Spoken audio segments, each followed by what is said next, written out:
Dia 16 de julho de 2019, terça-feira. Hoje é dia de Nossa Senhora do Carmo e a cor litúrgica é a branca. Eu fico muito assim empolgada com o dia porque eu na realidade tenho, não digo exatamente graças, assim, pedidos que Nossa Senhora do Carmo fez para mim, mas eu tenho um carinho muito especial por esse título, que por muito tempo eu relutei, né, em me dedicar um pouco a esse título em específico. Eu era muito de Nossa Senhora das Graças, né, principalmente Nossa Senhora das Graças, da Medalha Milagrosa, mas de uns tempos para cá eu tenho meditado muito com a aparição de Nossa Senhora do Carmo, a São Simão Stock, e que tem a ver também com as aparições de Nossa Senhora de Fátima, principalmente no último dia da aparição, que é no dia 13 de outubro, lá em Fátima, Portugal. Isso significa que o Santo Escapulário, né, que contém promessas, ele é um devocional, né, muito importante para a nossa caminhada rumo à vida eterna. Logicamente que o escapulário, como diz os freis carmelitas, não deve ser usado como um mero objeto supersticioso. Ai, se eu usar o escapulário, está garantido minha vida eterna. Não é bem assim. Ah, se eu usar o escapulário, eu não vou levar um tiro. Também não é bem assim. O Santo Escapulário, quem o usa, ou quem o aceita, quem medita né, essa aparição que aconteceu a São Simão Stock, entende que é necessário a gente se adequar também às questões relativas à Ordem do Carmelo, porque a Ordem Carmelitana é uma das ordens que mais produz santos, ou produziu, pelo menos. Tem santos muito importantes, doutores da Igreja, né? Então, tem Santa Teresa d'Ávila, tem São João da Cruz, tem Santa Teresinha do Menino Jesus, que é doutora da Igreja, Santa Benedita da Cruz, que na vida mundana foi Edith Stein. Tem gente que chama de Santa Edith Stein, não está certo. Quando ela entrou no Carmelo, Edith Stein adotou o nome de Benedita da Cruz, então ela passou a ser Santa Benedita da Cruz. Uma história de conversão excepcional também. Tem também Santa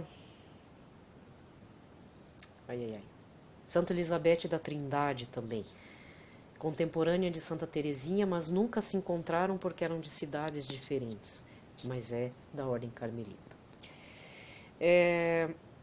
Outro detalhe, então já que eu comecei a fazer as observações, vamos lá. A Ordem dos Carmelitas não tem um pai fundador ou uma mãe ou uma santa fundadora. Por exemplo, a Ordem dos Franciscanos tem como pai fundador São Francisco de Assis. A Ordem da Visitação de Chambéry tem como pais santos fundadores São Francisco de Sales e Santa Joana de Chantal. Aí você vai em outra, por exemplo, vamos pensar, são os salesianos, São Dom Bosco, Ordem Religiosa dos Claretianos, Santo Antônio Maria Claret, Santo Afonso de Ligório é pai fundador dos padres redentoristas. Os padres redentoristas estão presentes lá no Santuário Nossa Senhora Aparecida, né? E cada ordem, sim, a ordem dos jesuítas também tem um pai fundador, Santo Inácio de Loyola, que vamos lembrar dia 31 agora, que é a ordem da qual o Papa Francisco faz parte. Apesar do Papa Francisco usar um título de um santo franciscano, né, ele é da ordem dos jesuítas, que tem todo um carisma próprio, todo um direcionamento de evangelização muito próprio. Cada um tem um sentido próprio. Mas a Ordem dos Carmelitas não tem um pai fundador. É isso que é um detalhe interessante. Também. Então, a Ordem Carmelitana está sob a guarda de Nossa Senhora do Carmo. Mas tem a ver com o profeta Elias também. Mas não tem um pai fundador, tá? Então, pesquisa lá, vocês vão descobrir. Muito bem. Quem não é devoto de Nossa Senhora do Carmo, procure saber a importância do Santo Escapulário, as promessas, o que foi a visão de São Simão Stock, Por que que foi tão importante, né?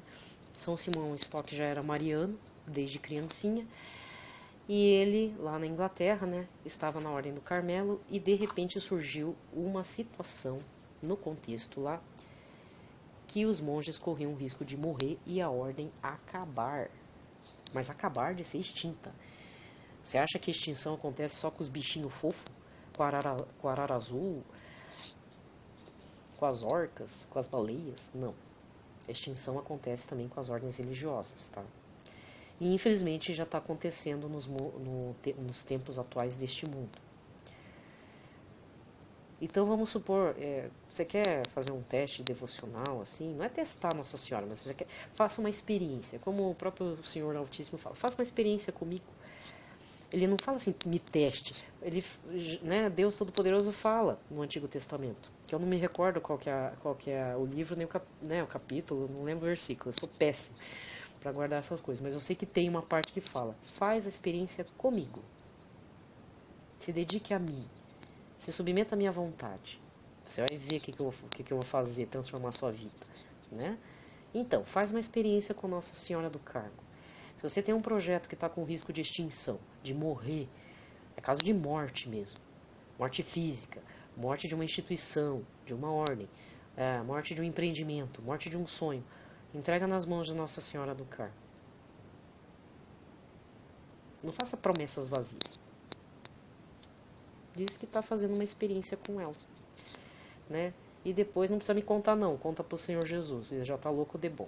Mas eu tenho fé, acredito piamente, assim, muito mesmo, que Nossa Senhora do Carmo vai dar uma boa resposta. Aliás, nesses últimos tempos, meses mesmo, aqui, graças a Deus, tem o Santuário do Carmo, né? Que é muito próximo aqui de onde eu resido.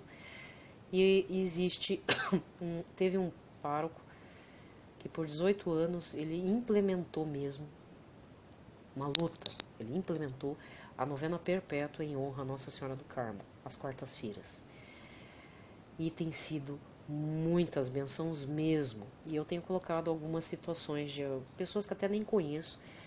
E graças a Deus tem acontecido, assim, no final tem acontecido coisas extraordinárias na vida dessas pessoas. Elas nem sabem. Quer dizer, sabem, mas não sei se estão entendendo o que aconteceu. Mas Nossa Senhora tem ouvido as minhas solicitações em prol dessas outras pessoas, né? Em que eu passo 9 semanas rezando, né? Às vezes focada num assunto de uma pessoa, e tem acontecido realmente, há frutos positivos. Tanto no plano material quanto no plano espiritual mesmo. Então, se você não é devoto, você não conhece, ou de repente sempre pensou em Nossa Senhora do Carmo, mas nunca levou muito a sério, esse é o momento. Então, no caso, se tiver uma missa em honra a Nossa Senhora do Carmo, vá amanhã, né? Honre ela. Ela tem uma oração que nunca se ouviu dizer que alguém desamparado, tendo recorrido a vós, não tenha ficado totalmente desamparado, tenha sido atendido, tenha sido ouvido pelo menos. Então saiba que, né, todo o título de Nossa Senhora, ela leva a uma boa conversão, certo? Mas no caso de Nossa Senhora do Carmo, ela é específica em casos de morte mesmo. E morte não é só morte física, morte da alma, porque existe um quadro dela, né, amparando as almas do purgatório. Então, se recorra a ela, sabe? Ela não sei explicar, né? Tem gente, por exemplo, tem gente que é de Nossa Senhora de Lourdes, porque eu não sou devota. Tem gente que é de Nossa Senhora da Salete, também da qual é um título da qual eu não tenho intimidade. Eu tenho uma intimidade maior assim atualmente com Nossa Senhora de Fátima, Nossa Senhora do Carmo, Nossa Senhora das Dores, que tem a ver com a aparição de Nossa Senhora de Fátima, né? Tentando fazer conexão também, uma conexão em oração com São José também, porque faz parte das aparições, e tantos outros santos que têm a ver ou com Nossa Senhora do Carmo ou Nossa Senhora de Fátima. Mas de qualquer forma, é uma data importante, né? E eu tenho observado, apesar de não ser devota tanto de Nossa Senhora de Lourdes e de Salete, eu tenho observado as datas e feito alguma coisa, tentado, né, fazer alguma coisa nos dias para não ficar chato. E outra também devoção que eu acho muito bonita é de Nossa Senhora de Guadalupe, que aí no momento propício eu vou estar contando também um pouquinho da história de Nossa Senhora de Guadalupe e aquele manto que existe no santuário de Guadalupe, né? Santuário de Nossa Senhora de Guadalupe, lá no México, que já sofreu atentado até a bomba e não aconteceu nada com aquele manto. E olha que aquele manto já era para ter sido desintegrado com o tempo, já faz tempo mesmo. Porque é um manto simples, é um manto feito assim num tear super simples, só que ficou fixado uma imagem de Nossa Senhora de uma forma assim que não tem explicação. Todo mundo já, maiores especialistas, cientistas fizeram análise, fizeram raio-x, fizeram ampliação do olho, das pupilas de Nossa Senhora de Guadalupe e parece uma coisa de outro mundo, assim, realmente. Mas é os mistérios do Senhor, é o lado sobrenatural do Deus Altíssimo, né, que acontece e que tem a ver com, graças a Deus, com a mãe de Nosso Senhor Jesus Cristo. Muito bem, depois de ter falado bastante, né, de Nossa Senhora do Carmo, ter feito minhas observações pessoais, vamos para a liturgia então dessa terça-feira. A primeira leitura está no livro do profeta Zacarias, capítulo 2, versículos 14 a 17. Rejubila, alegra-te, cidade de Sião, eis que venho para habitar no meio de ti, diz o Senhor. Muitas nações se aproximarão do Senhor naquele dia e serão seu povo. Habitarei no meio de ti e saberás que o Senhor dos exércitos me enviou a ti. O Senhor entrará em posse de Judá como sua porção na terra santa e escolherá de novo Jerusalém. Emudeça todo mortal diante do Senhor, ele acaba de levantar-se de sua santa habitação. Palavra do Senhor. O responsório de hoje está em Lucas 1, versículos 46 a 55. O poderoso fez por mim maravilhas e santo é o seu nome. Aqui o responsório é o Magnificat, a oração de Nossa Senhora. A minha alma engrandece ao Senhor e se alegrou meu espírito em Deus, meu Salvador, pois ele viu a pequenez de sua serva, desde agora as gerações hão de chamar-me de bendita. O poderoso fez por mim maravilhas e santo é o seu nome. O poderoso fez por mim maravilhas e santo é o seu nome. Seu amor de geração em geração chega a todos os que o respeitam. Demonstrou o poder de seu braço, dispersou os orgulhosos. Derrubou os poderosos de seus tronos e os humildes exaltou. De bem saciou os famintos e despediu sem nada os ricos. O poderoso fez por mim maravilhas e santo é o seu nome. Acolheu Israel seu servidor, fiel ao seu amor, como havia prometido aos nossos pais em favor de Abrão e de seus filhos para sempre. O poderoso fez por mim maravilhas e santo é o seu nome. O poderoso fez por mim maravilhas e santo é o seu nome. Aclamação do Evangelho. Lucas 11, versículo 28. Aleluia, aleluia, aleluia. Aleluia, aleluia, aleluia. Feliz quem ouve e observa a palavra de Deus. Aleluia, aleluia, aleluia. Aleluia, aleluia, aleluia. O evangelho de hoje está em Mateus 12, versículos 46 a 50. Naquele tempo, enquanto Jesus estava falando às multidões, sua mãe e seus irmãos ficaram do lado de fora, procurando falar com ele. Alguém disse a Jesus: Olha, tua mãe e teus irmãos estão aí fora e querem falar contigo. Jesus perguntou àquele que tinha falado: Quem é minha mãe e quem são meus irmãos? E estendendo as mãos para os discípulos, Jesus disse: Eis minha mãe e meus irmãos, pois todo aquele que faz a vontade do meu Pai, que estás nos céus, este é meu irmão e minha irmã e minha mãe. Palavra da salvação. Bem, aqui termina a liturgia da palavra, e antes que alguém venha pensar, que não deve ser o caso de quem está inscrito no meu canal, né? Mas que você já deve ter ouvido essa passagem na boca de pessoas que pregam a palavra em outras denominações religiosas, devem usar para atacar Nossa Senhora, dizendo: viu, tá aqui, Jesus diz que minha mãe, meu irmão, minhas irmãs são todos aqueles que fazem a vontade do Pai. Eu já ouvi isso da boca de algumas pessoas. E eu vou dizer o seguinte: aqui tem um contexto, tá? E o contexto qual é? Primeiro, Jesus estava pregando para uma multidão, ou seja, ele estava evangelizando, estava num momento profundo de meditação da palavra com as pessoas, e de repente alguém lá, e desculpa falar, mas alguém ignorante chegou: Senhor Jesus, sua família está aqui, sua mãe, seus irmãos, suas irmãs. Pensa, você está pregando a palavra, você católico está lá pregando a palavra, ou então você está ouvindo a homilia do padre, alguém chega e grita: Padre, sua mãe chegou. O padre vai parar a homilia? Não, não pode. E pior ainda, se a própria mãe do padre interfere na celebração eucarística, o padre não vai dar atenção para ela. Porque é um momento específico que Jesus, que é tão educado, tão gentil, tão cavalheiro, né? O que ele fala? Para tudo. Agora, nesse momento, quem são minha mãe e minha família? São essas pessoas que estão ouvindo a palavra. Então, aqui no meu entender, pode até parecer coisa da minha cabeça, né? Mas desculpa. E ainda vou dar um outro detalhe de uma outra parte do Evangelho, dizendo que Jesus nunca renegou a mãe dele.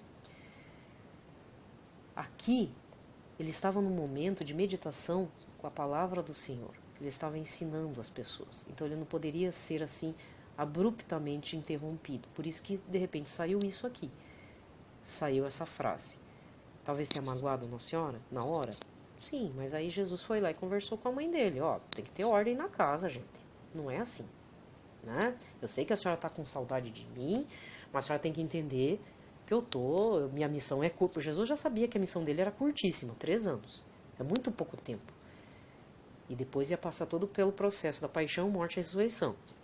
Meio que sabia, ele já estava meio que sabendo. Claro que ele sofreu no meio do processo, né?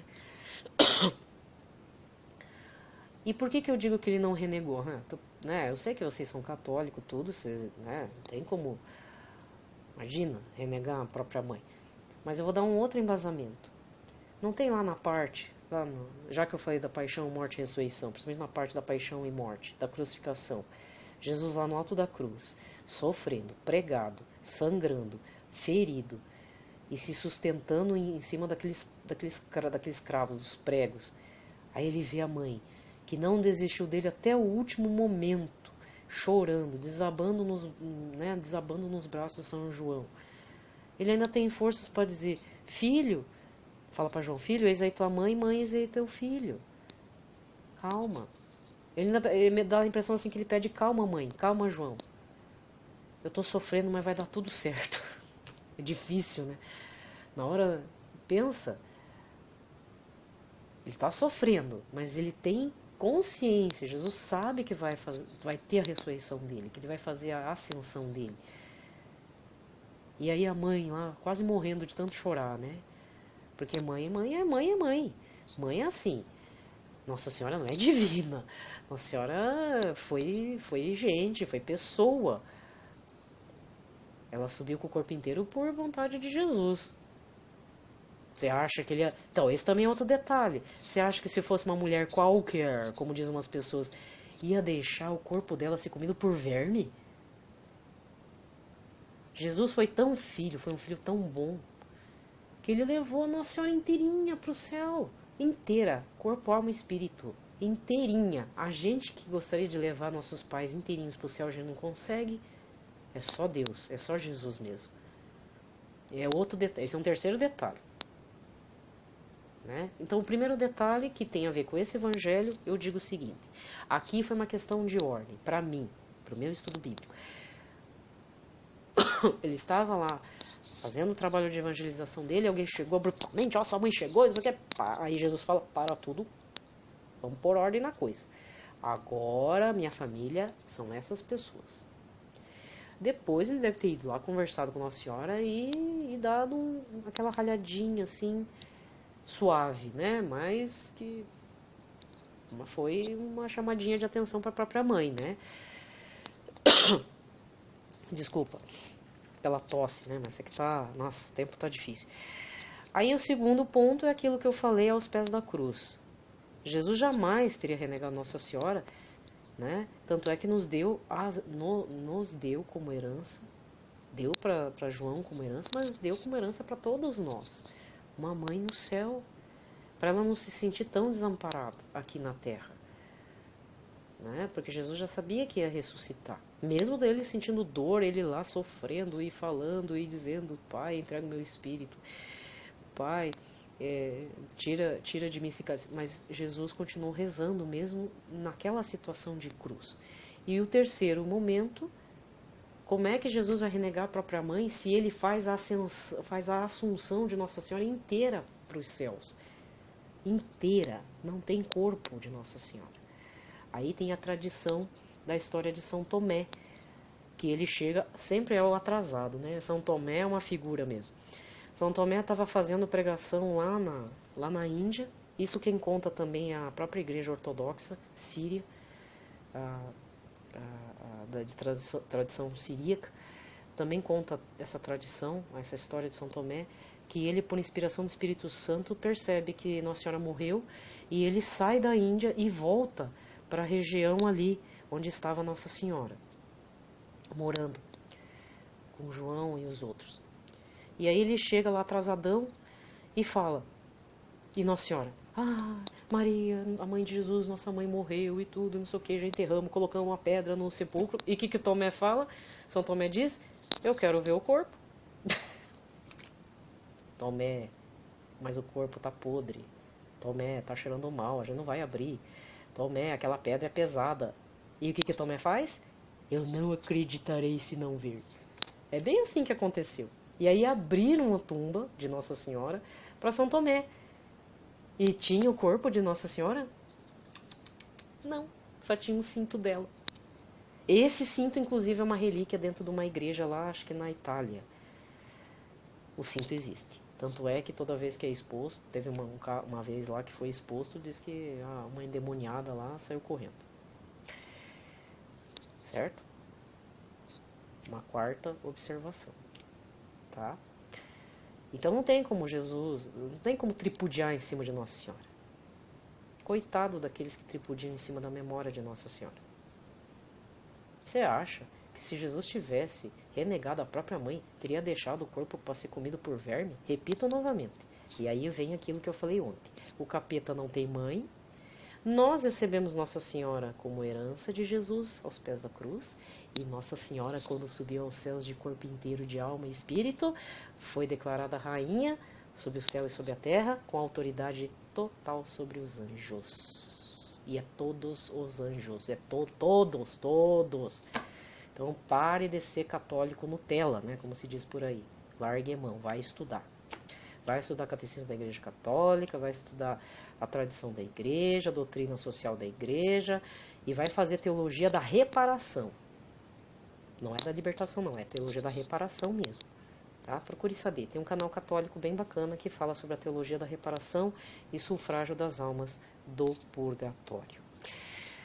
Um ótimo dia de Nossa Senhora do Carmo para todos nós. Que Nossa Senhora do Carmo possa nos abençoar profundamente, né? Com seu amor, com seu carinho e principalmente com a sua proteção. E Deus também abençoe. E vamos orar de novo para o Padre Marcelo e para aquela pessoa que o empurrou. Inclusive, acho que o Padre Marcelo tem um escapulário, né? Eu acho que se não fosse por conta disso, acho que ele teria quebrado o pescoço. Mas a gente não vai mais falar sobre isso. O Padre Marcelo está super bem, está muito bem, obrigado, né? Procure saber o que é o PHN. Se você não conhece ainda Cachoeira Paulista, Canção Nova, procure saber. Eu sempre indico os vídeos da Canção Nova, né? Eu, particularmente, tenho os padres aos quais eu sempre ouço a homilia, ouço ou vejo, né, o vídeo. Tem bons pregadores lá, sim. Tem uns que aí eu não tenho muita afinidade, né? Eu já vou falar assim. Mas eu tive minhas decepções com a Canção Nova, com algumas pessoas, filhos da Canção Nova, mas não com o carisma. O carisma realmente, para mim, no meu caso, é um carisma que vem de Deus, vem do Senhor Jesus. Não tem explicação, né? Então eu não posso falar mal da canção. Tem gente que fala mal da Canção Nova. Eu não posso falar mal da Canção Nova, por mais que me decepcione com alguns filhos da Canção Nova, né? Aí eu penso assim, bom, tem que agir que nem eu faço com a família, né? Perdoar. Tentar perdoar sempre, né? E voltar. Ok? Tudo de bom.